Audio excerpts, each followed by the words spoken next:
नमस्कार दोस्तों, स्वागत है आपका अपने चैनल एग्जामिट्यूट में। दोस्तों, साइंस स्पेशल क्लास 8 में हम आपके लिए कुछ इंपॉर्टेंट क्वेश्चन लेकर आए हैं जो सभी एग्जाम के लिए मोस्ट इंपॉर्टेंट है। दोस्तों, अगर आपको हमारी वीडियो पसंद आ रही है तो लाइक कीजिए, शेयर कीजिए और चैनल को सब्सक्राइब करना न भूलें। चलते हैं क्वेश्चन की तरफ। क्वेश्चन नंबर 1, लाइकेंस सबसे अच्छे सूचक है। आपके पास ऑप्शन है इस प्रकार। ऑप्शन ए वायु प्रदूषण के, ऑप्शन बी जल प्रदूषण के, ऑप्शन सी मृदा प्रदूषण के या ऑप्शन डी ध्वनि प्रदूषण के।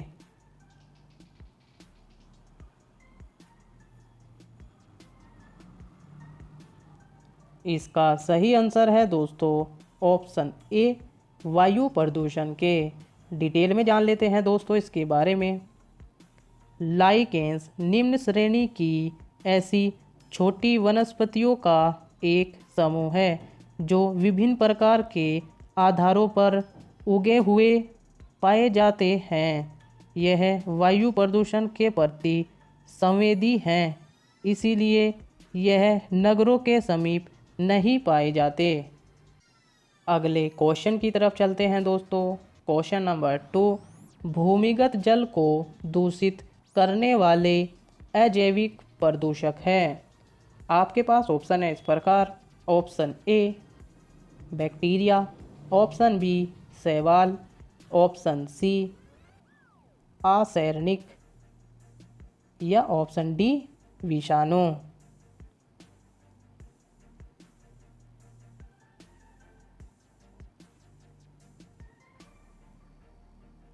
इसका सही आंसर है दोस्तों ऑप्शन सी आर्सेनिक। डिटेल में जान लेते हैं दोस्तों इसके बारे में। भूमिगत जल को दूषित करने वाला अजैविक प्रदूषक आर्सेनिक है। यौगिक अवस्था में आर्सेनिक पृथ्वी पर अनेक स्थानों में पाया जाता है। यह ज्वालामुखी के वाष्पों में, समुद्र तथा अनेक खनिजीय जलों में मिश्रित रहता है। अगले क्वेश्चन की तरफ चलते हैं दोस्तों। क्वेश्चन नंबर 3, मर्ग मरीचिका का कारण है। आपके पास ऑप्शन है इस प्रकार। ऑप्शन ए प्रकाश का व्यतिकरण, ऑप्शन बी प्रकाश का विवर्तन, ऑप्शन सी प्रकाश का ध्रुवन या ऑप्शन डी प्रकाश का पूर्ण आंतरिक परावर्तन।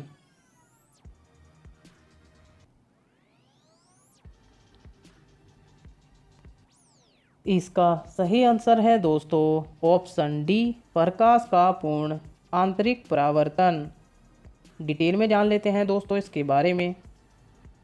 मर्ग मरीचिका एक प्रकार का वायुमंडलीय दृष्टिभ्रम है जिसमें प्रशेषक अस्तित्वहीन जलाशय एवं दूरस्थ वस्तु के उल्टे या बड़े आकार के प्रतिबिंब तथा अन्य अनेक प्रकार के विरूपण देखता है। वस्तु और प्रेषक का भ्रम दूर होता है और वह विरूपित प्रतिबिंब नहीं देख पाता।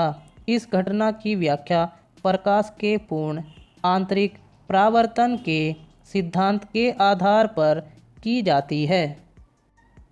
अगले क्वेश्चन की तरफ चलते हैं दोस्तों। क्वेश्चन नंबर 4, प्रकाश का रंग निर्धारित होता है। आपके पास ऑप्शन है इस प्रकार। ऑप्शन ए आयाम से, ऑप्शन बी तरंग दैर्ध्य से, ऑप्शन सी तीव्रता से या ऑप्शन डी वेग से।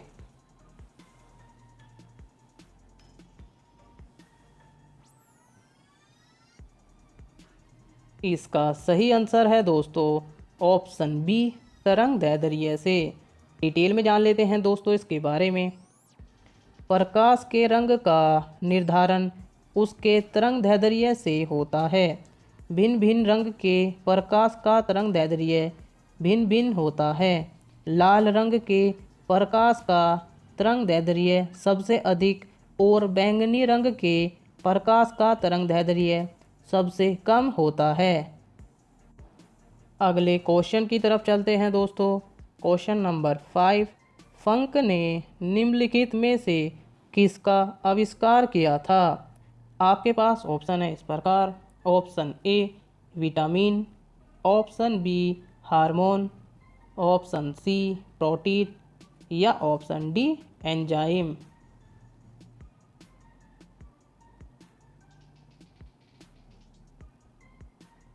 इसका सही आंसर है दोस्तों ऑप्शन ए विटामिन। डिटेल में जान लेते हैं दोस्तों इसके बारे में।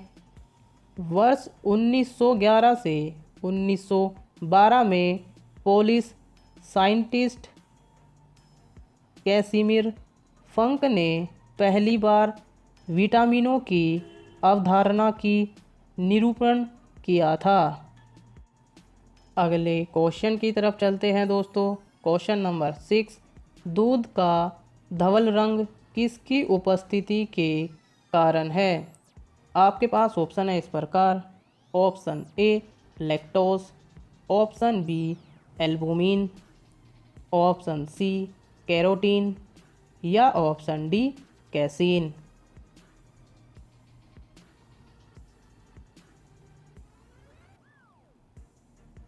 इसका सही आंसर है दोस्तों ऑप्शन डी कैसीन। डिटेल में जान लेते हैं दोस्तों इसके बारे में। दूध का धवल रंग कैसीन नामक प्रोटीन की उपस्थिति के कारण होता है। अगले क्वेश्चन की तरफ चलते हैं दोस्तों।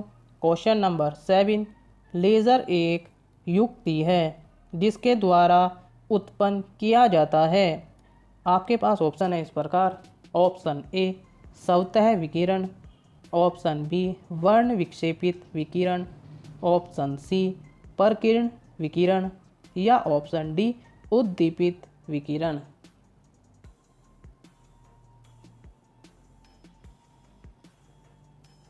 इसका सही आंसर है दोस्तों ऑप्शन डी उद्दीपित विकिरण। डिटेल में जान लेते हैं दोस्तों इसके बारे में। Laser light amplification by stimulated emission of radiation, इस युक्ति द्वारा उद्दीपित विकिरण उत्पन्न किया जाता है। अगले क्वेश्चन की तरफ चलते हैं दोस्तों। क्वेश्चन नंबर 8, क्लोरोफिल में कौन सा तत्व पाया जाता है? आपके पास ऑप्शन है इस प्रकार। ऑप्शन ए लोहा, ऑप्शन बी तांबा, ऑप्शन सी मैग्नीशियम या option D manganese.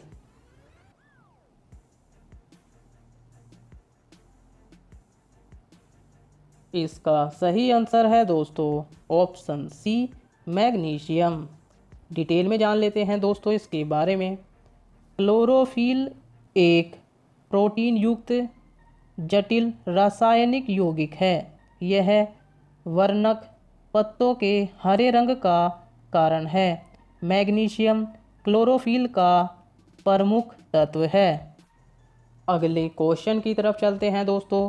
Question number 9, जब बर्फ़ पिघलती है तब आपके पास ऑप्शन है इस प्रकार। ऑप्शन ए आयतन बढ़ता है, ऑप्शन बी आयतन घटता है, ऑप्शन सी द्रव्यमान बढ़ता है या ऑप्शन डी द्रव्यमान घटता है।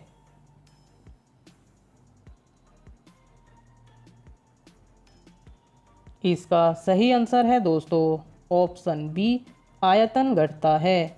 डिटेल में जान लेते हैं दोस्तों इसके बारे में।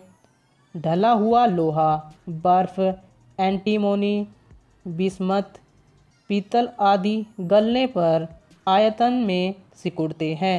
इस प्रकार के ठोस अपने ही गले द्रव में पलवन करते रहते हैं।